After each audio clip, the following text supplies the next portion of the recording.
Olá, tudo bem com você?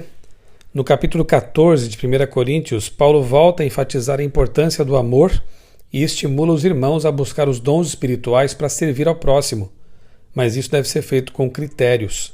E ele apresenta, neste capítulo, os critérios que devem nortear, especialmente o chamado dom de línguas.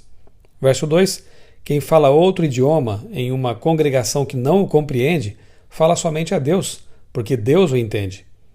Versos 3 e 5, Paulo considerava o dom de profecia superior ao de línguas, pois o dom de profecia edifica, anima e consola a igreja.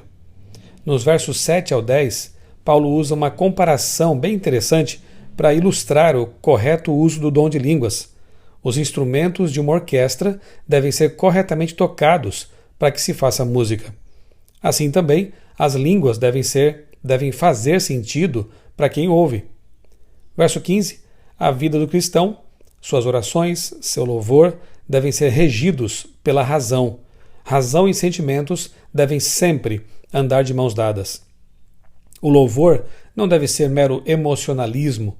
Os sentimentos devem ser regidos pela razão. Paulo deixa isso bem claro no verso 15. Versos 18 e 19, Paulo era poliglota, mas obviamente que ele não falaria aramaico em uma igreja em que todos falavam apenas o grego, por exemplo. É uma questão de bom senso, não é verdade? Verso 20. Devemos ser ingênuos quando o assunto é malícia, mas maduros quanto ao discernimento espiritual. É infantilidade querer falar uma língua desconhecida para uma igreja que não compreende aquela língua. Verso 23. Se um incrédulo entrar na igreja e vir todos falando em línguas diferentes, vai dizer o quê?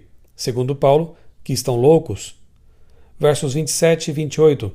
Paulo foi educado em não proibir taxativamente a manifestação estranha do dom de línguas lá em Corinto, mas estabeleceu regras que, na prática, impediriam muito do que estava acontecendo lá. Nos versos 27 e 28, aqui, Paulo, então, estabelece os critérios, as regras que devem nortear o uso desse dom na igreja. No máximo, deveriam falar apenas 3 pessoas, mas uma por vez, e deveria haver intérprete. Sem intérprete, nada feito. Não tem sentido na igreja alguém falar uma língua que ninguém entende. Se essas regras fossem seguidas ao longo da história, e principalmente em nossos dias, tudo seria bastante diferente. No verso 33, Paulo deixa claro que Deus não é de confusão, e sim de paz, como em todas as igrejas dos santos. Portanto, aqui ele diz que nas igrejas cristãs reinava a paz, um culto tranquilo, um culto racional, não um culto emocionalista em que houvesse êxtases espirituais e coisas parecidas. Deus não é Deus de confusão, e sim de paz. Esse deve ser o espírito, o ambiente que reine nas igrejas cristãs. Versos 34 e 35, parece que as mulheres de Corinto estavam abusando da liberdade cristã de falar na igreja. Isso estava causando problemas lá, e Paulo as orienta então a ficar caladas. O conselho é pontual no tempo e na geografia. E o verso 40 encerra o capítulo mostrando a tônica do que Paulo estava dizendo e o resumo das lições do apóstolo. Tudo seja feito com decência e ordem. Portanto, decência e ordem deveriam sempre caracterizar a vida do cristão e o culto prestado na igreja.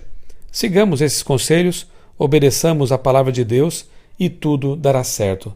Eu sou o pastor Michelson Borges e desejo a você um dia muito feliz e abençoado na companhia de Jesus.